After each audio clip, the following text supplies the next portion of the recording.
Good morning students. IIT हरिजन classes के इस channel में आप सभी का स्वागत है। आज फिर हम लोग एक नए वीडियो लेकर आए हैं। क्लास 10th अर्थमेटिक प्रोग्रेशन यानी AP का 5.2 एक्सरसाइज। हम लोग 5.2 एक्सरसाइज का एक और वीडियो बनाए हैं जो आप लोगों को यूट्यूब चैनल पर हम लोग डाल दिए हैं। उस 5.2 एक्सरसाइज में लगभग 3 टाइप्स का अर्थमेटिक प्रोग्रेशन यानी AP हम लोग आप लोगों को समझाए हैं, हम लोग पढ़े हैं। उस 5.2 एक्सरसाइज में और भी बहुत सारे टाइप्स के मैथमेटिक्स अभी बाकी हैं। सो आज इस वीडियो में 5.2 का और भी कुछ टाइप्स का मैथमेटिक्स बाकी हैं जिसको लेकर हम आज इस वीडियो में आए हैं। सो चलिए देखते हैं 5.2 का नेक्स्ट टाइप का मैथमेटिक्स किस प्रकार का है। सो स्टूडेंट्स, नेक्स्ट टाइप आपका कह रहा है कि दिए गए AP के पदों की संख्या ज्ञात करने पर आधारित प्रश्न। दिए गए AP के पदों की संख्या, यहीं पर आपको गौर करने वाली बात है स्टूडेंट्स। यहां थोड़ा सा हम लोग ध्यान देंगे। टाइप्स कह रहा है कि दिए गए AP के, यानी आपको एक अर्थमेटिक प्रोग्रेशन यानी एक AP का श्रेणी आपको दिया रहेगा और आपसे कहेगा कि उसमें पदों की संख्या ज्ञात करें। सो स्टूडेंट्स, हम लोग पिछले वीडियो में 5.2 के हम आप लोगों को एक बात बताए थे कि पदों की संख्या यानी नंबर ऑफ टर्म्स को किससे डिनोट किया जाता है। तो स्टूडेंट्स, हम लोग उस वीडियो में पढ़े हैं कि पदों की संख्या को स्मॉल n लेटर से आपको डिनोट किया जाता है। किस लेटर से डिनोट किया जाता है? स्मॉल n लेटर से डिनोट किया जाता है। यानी जो अर्थमेटिक प्रोग्रेशन का nवां पद का जो सूत्र आपको स्टूडेंट होता है n बराबर a प्लस में n-1 इंटू डी। इस फॉर्मूला में जो यहाँ पर आपको n दिखाई दे रहा है, इसी n को हम लोग कहते हैं पदों की संख्या। क्या कहते हैं स्टूडेंट्स? पदों की संख्या। यानी आज का जो यह टाइप है, आपको एक अर्थमेटिक प्रोग्रेशन यानी एक AP का श्रेणी दिया रहेगा और आपसे n का वैल्यू पूछेगा। सो स्टूडेंट्स, हम लोग चलते हैं एग्जाम्पल पर, देखते हैं इस टाइप पर एग्जाम्पल क्या कह रहा है, किस टाइप से कैसे क्वेश्चन पूछ रहा है। सो स्टूडेंट्स, एक क्वेश्चन है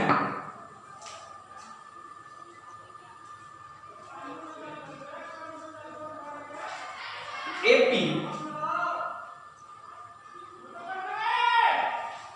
6, 10,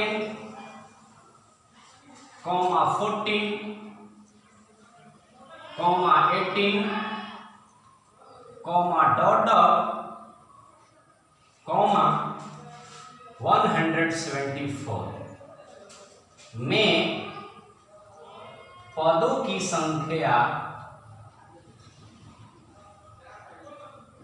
की संख्या ज्ञात करें।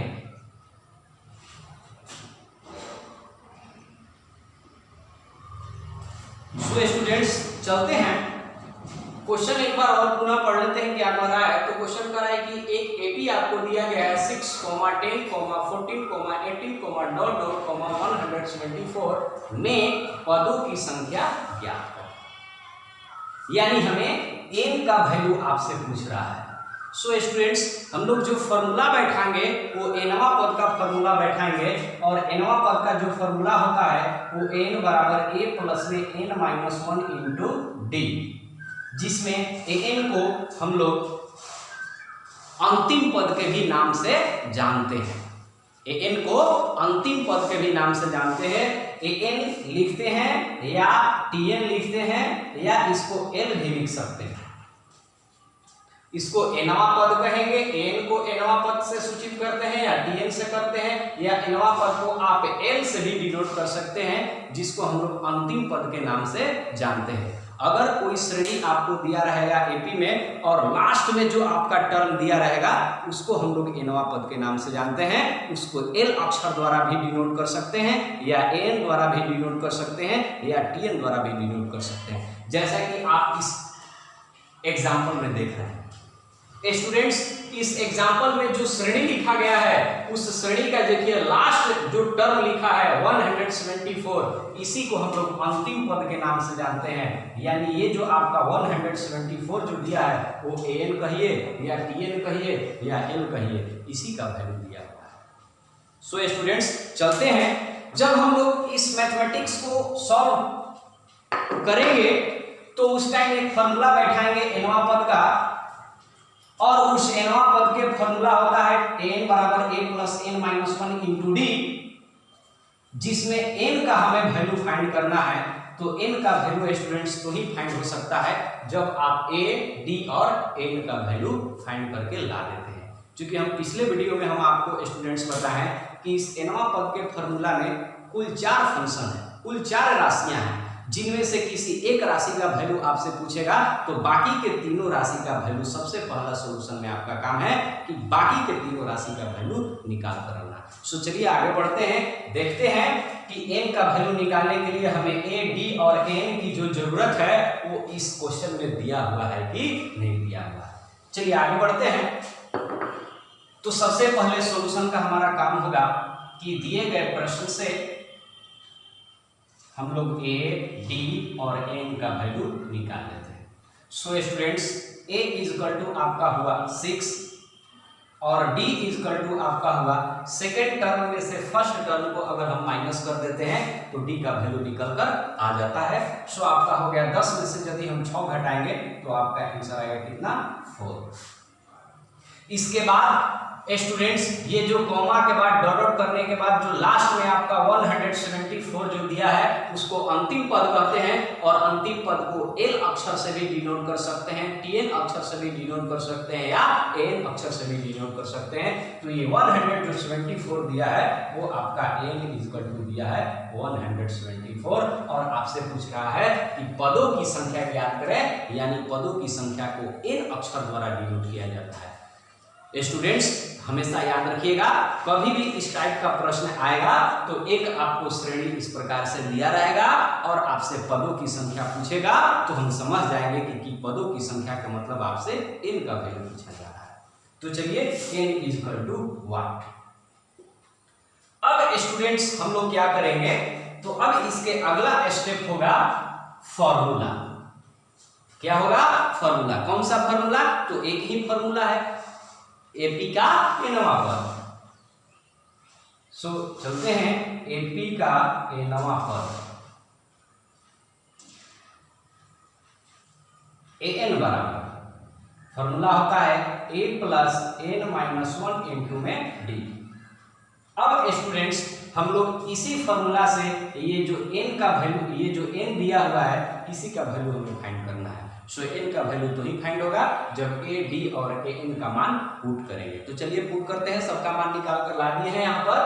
सो an का वैल्यू है 174 इज इक्वल टू a का वैल्यू आपको दिखाई दे रहा है 6 प्लस n जेव का थे, चूंकि इसी का वैल्यू हमें फाइंड करना है, -1 इंटू d का वैल्यू आपको स्टूडेंट्स 4 दिया हुआ है। सो चलिए सबसे पहले हम लोग मल्टीप्लाई कर लेते हैं। तो 174 जेब करते हो प्लस 6 इक्वल टू 6 प्लस 4 से मल्टीप्लाई करेंगे तो ये हो जाएगा 4n माइनस में 4। इसका नेक्स्ट स्टेप हो जाएगा 174 इज इक्वल टू 6 में से 4 को माइनस करेंगे तो 2 होगा, प्लस में 4n।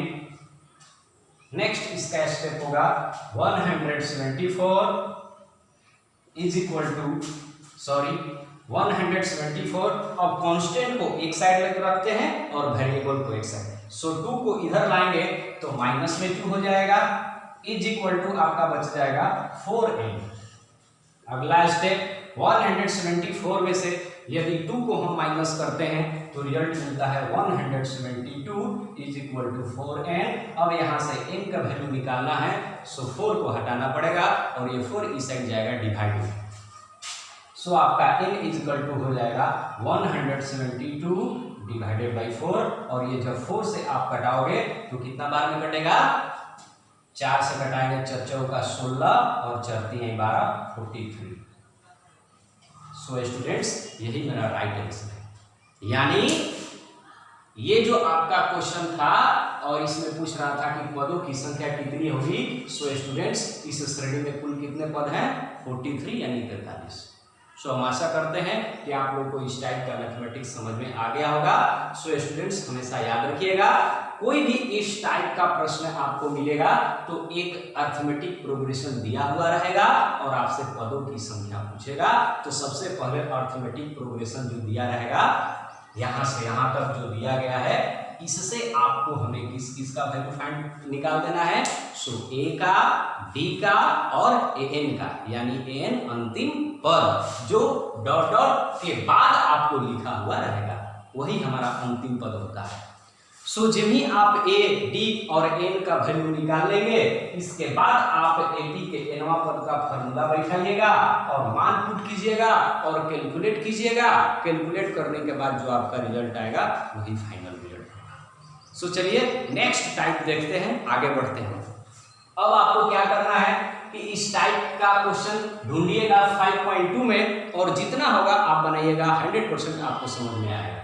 सो चलते हैं नेक्स्ट टाइप पर। नेक्स्ट टाइप कह रहा है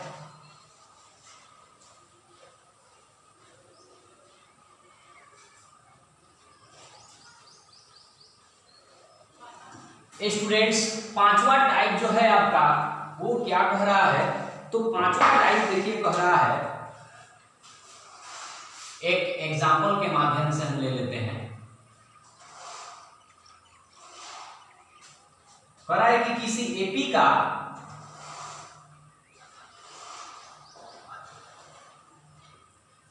एपी का सातवां पद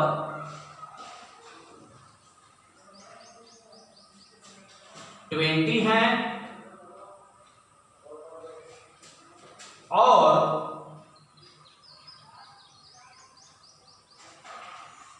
13वां पद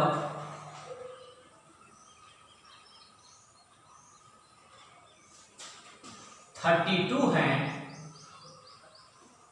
तो एपी ज्ञात करें।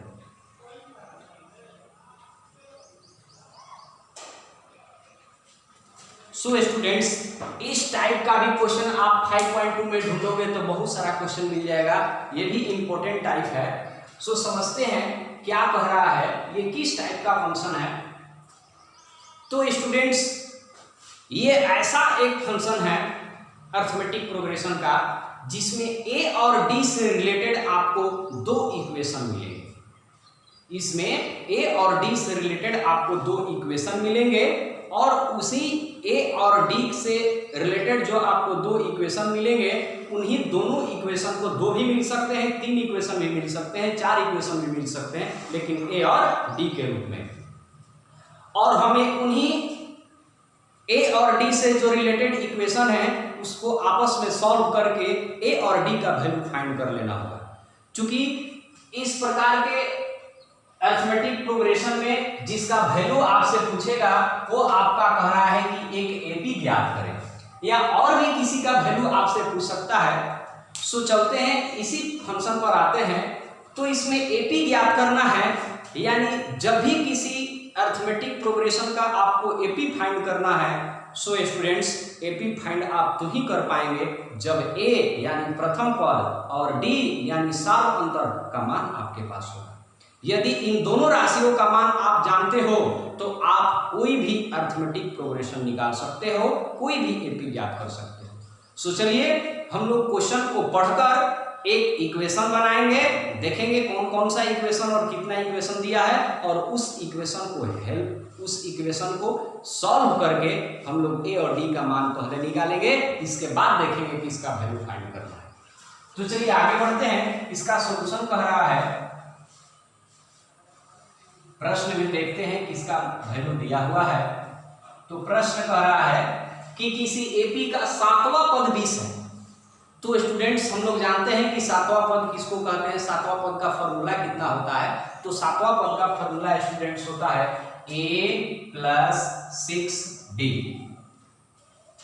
a होता है प्लस होता है और जोवा पद आपसे पूछ रहा है उसमें से एक माइनस करके इंटू में d लगा देते हैं। तो a plus 6d equal to कितना आपको प्राप्त हुआ 20। इसको हम मान लेते हैं इक्वेशन फर्स्ट। इसके बाद आगे बढ़ते हैं तो कह रहा है कि और 13वां पद 32 है। सो स्टूडेंट्स 13वां पद का यहाँ पर फॉर्मूला हो जाएगा a plus 12d is equal to इसका वैल्यू दिया है 32। ये हो गया इक्वेशन 2। अब स्टूडेंट्स क्या करना है, तो इक्वेशन 1 और 2 को हल करना है। हल में क्या करना है, तो जो इक्वेशन बड़ा है 2 में से आप 1 को घटा लीजिए या आप 1 में से भी 2 को घटा सकते हैं। इक्वेशन फर्स्ट में से आप इक्वेशन सेकंड को घटा लीजिए या इक्वेशन सेकंड में से इक्वेशन आप फर्स्ट को घटा लीजिए। ए और डी में से किसी एक का वैल्यू आपको निकल कर आ जाएगा। हमेशा याद रखिएगा इस बात को, कभी भी अरिथमेटिक प्रोग्रेशन में इस प्रकार के ए और डी से रिलेटेड कोई इक्वेशन बन रहा है 2 या 3 या 4 और अगर 2 इक्वेशन को आप सॉल्व कर रहे हैं तो घटा कर बनाइएगा। 1 में से 2 घटाइए, 2 में से 1 घटाइए। तो चलिए आगे बढ़ते हैं। तो हम लिखते हैं कि चूंकि समीकरण 2 में से समीकरण 1 को घटाने पर